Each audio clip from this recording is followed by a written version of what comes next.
নমস্কার সকলকে, welcome to my channel guys. অনেক দিন পর তোমাদের সাথে আবার আমার দেখা। মাঝখানে আমি খুবই ব্যস্ত হয়ে পড়েছিলাম, যার জন্য একেবারেই ভিডিও দেওয়া হয়ে ওঠেনি। কিন্তু নো ওয়ারিজ, আমি আবার এসে গেছি তোমাদের সাথে একটা নতুন ধরনের জিনিস শেয়ার করবো বলে। তো এই যে বিয়ের গাছকৌটো, তাতে বিভিন্ন রকমের কাস্টমাইজ ডিজাইন করা, সেগুলো তো এখন খুবই ট্রেন্ডে। শুধু গাছকৌটো নয়, তোমরা দেখতে পারো যে কুলো, বিয়ের আইবুড়ো ভাতে যে ধরনের বাসনে, মাটির বাসনে মানুষ আজকাল খাচ্ছে, সেই বাসনগুলো কাস্টমাইজড ভীষণ রকমের আজকাল ট্রেন্ডে। তো আমারই একজন পরিচিত দিদি আছে, যার বিয়ে হয়েছিল গত 14 ডিসেম্বর। তো ও আমাকে প্রথম থেকেই বলে রেখেছিল যে আমার বিয়ের গাছকৌটোটা স্পেশালি কিন্তু তুই বানিয়ে দিবি। লাস্ট মোমেন্টে এসে আমার সেই কথা মনে পড়েছে, তখন আর আমি সেই আইডিয়াল সাইজের গাছকৌটো পাই কোথায়, যেখানে কিনা আমি একটা বর আর বউয়ের মুখ ভালো মতো আঁকতে পারবো, তার সাথে আরও ছোট ছোট নতুন নতুন ডিটেলস অ্যাড করতে পারবো। সেটা তো আর পাওয়া সম্ভব ছিল না। তাই ওর বিয়ের 1 সপ্তাহ আগেই আমি গেলাম দোকানে, আমাদের লোকাল দোকানে, যেই সাইজটা অ্যাভেলেবেল ছিল আমি সেটাই তুলে নিয়ে এলাম। তারপর ভাবলাম এটাতেই যদি কিছু করা যায় তাহলে কেমন হবে।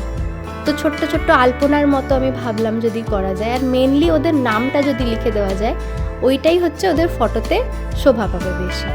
তো সেই কারণে আমি একটা রেগুলার সাইজের গাছকৌটো কিনে নিয়ে এলাম। এনেই ফার্স্ট যে জিনিসটা তোমাদের করতে হবে সেটা হচ্ছে, যদি তোমরাও এরকম গাছকৌটো তৈরির কথা ভাবছো, তাহলে ফার্স্ট যে জিনিসটা করতে হবে সেটা হচ্ছে, তোমরা দেখতে পেলে অলরেডি এই সমস্ত গাছকৌটোতে রং করা থাকে, তার উপর ভার্নিশও দেওয়া থাকে। তো আমাদের সেই ভার্নিশটা রং সমেত তুলে ফেলতে হবে, যাতে আমরা একটা খড়খড়ে সারফেস পাই, যাতে তার উপর আমাদের ভালো মতো রঙটা ধরে।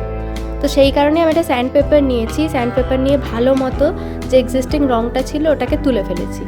ভালো মতো ঘষে তোলার পরে আমি নিয়েছি জেসো। যারা আমাকে ফলো করো তারা জানোই আমি কত বড় জেসোর fan. Gesso as a base coat আমি সব জায়গায় অ্যাপ্লাই করে থাকি, কারণ জেসোর দামও কম দেখতে গেলে হোয়াইট অ্যাক্রিলিক পেন্টের থেকে, আর ওটা একটা সুন্দর এফেক্টও দেয়। তো সেই কারণেই আমি জেসোটা সবার ফার্স্টে রঙটা ওঠানোর পর অ্যাপ্লাই করে ফেললাম। তারপরে আমি ধীরে ধীরে এক একটা করে কালার অ্যাড করছি।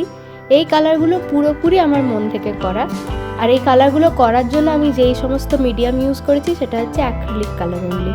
এর সাথে কিচ্ছু মেশানো নেই, জাস্ট অ্যাক্রিলিক কালার নিয়েছি আমি, বেস কোটটা করেছি, তার ওপর আমি অ্যাক্রিলিক কালার দিয়ে বিভিন্ন মনের মতো ডিজাইন করছি। তো প্রাইমারিলি আমি ভেবেছি যে 3টে কালার ইউজ করলেই মেবি ভালো হবে, কারণ অনেকের আমি দেখেছি ডিফারেন্ট কালার থাকে, আর সেটা আমার খুব একটা পছন্দের না। তো আমি ভাবলাম মেন 3টে কালারই ইউজ করব, যেটা আমাদের বিয়েতে খুবই কমন কালার, উইচ ইজ একটা হচ্ছে গ্রিন, একটা হচ্ছে ইয়েলো, একটা হচ্ছে আমাদের রেড।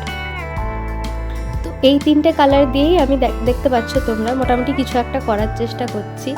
নিজে থেকেই পুরো ডিজাইনটা করেছি, আর ফার্স্ট টাইম করছি, ওই জন্য একটু মোটা মোটা টাইপের হয়েছে, বাট আলটিমেটলি দেখলে কিন্তু অতটা খারাপ লাগবে না। তো দেখো আমি ওপরে আর নিচে মোটামুটি ভেবেছিলাম লাল দিয়েই যা করার করব, আর এই ইয়েলোটা আমি ইউজ করব মাঝে। এই ইয়েলোতে আমি লিখবো হচ্ছে ওদের নাম, সেটা হচ্ছে লাল দিয়ে। তো দেখা যাক কেমন হয়। দেখো তো এই যে এইভাবে যে শ্যুট করাটা, তোমরা বললে বিশ্বাস করবে না, হয়তো ভীষণ কঠিন। এইভাবে শ্যুট করতে করতে এই ধরনের কাজ করা ওপর থেকে প্রপার, এর জন্য তোমাকে সামনে থেকে নিয়ে দেখে খুব সূক্ষ্ম হাতের এই কাজগুলো। তো ক্যামেরা বন্দি করতে করতে এই ধরনের কাজ করা কিন্তু খুবই কঠিন। আর তোমরা লাইট এফেক্ট দেখতে পেলে বুঝতে পারবে যে আমি কাজটা শুরু করেছিলাম কিন্তু দুপুরবেলা, আর হতে হতে এটা শেষ কিন্তু সন্ধ্যে মতো হয়ে গেছে, কারণ একটা বেস কোট দেওয়ার পর এটাকে শুকোতে হয়, তারপর একটা কোট দেওয়ার পর শুকোতে হয়, তাহলে তো আমাদের হাতে লেগে যাবে, তাই না? তো এবার যে মেন পার্টটা আসছে সেটা হচ্ছে নাম লেখার পালা। আমাদের যে বর আর বউ ছিল এখানে, যাদের জন্য আমি এটা তৈরি করছি, তো আমাদের কনের নাম ছিল হচ্ছে রিমা, আর আমাদের যে হাজব্যান্ড ওনার, তার নাম ছিল হচ্ছে সৌরভ। এরা আমার খুবই কাছের দুজন মানুষ। তো এইভাবে আমি একটা প্রথমে কাগজের মধ্যে দুজনের নামটা লিখে ফেলেছি। লিখে আমি কী করেছি, তার যে ব্যাকগ্রাউন্ডটা, তাতে আমি ভীষণ মোটা করে একটা 8B পেন্সিল দিয়ে স্ক্র্যাচ করেছি, যাতে ওটার আমি ট্রেস নিতে পারি।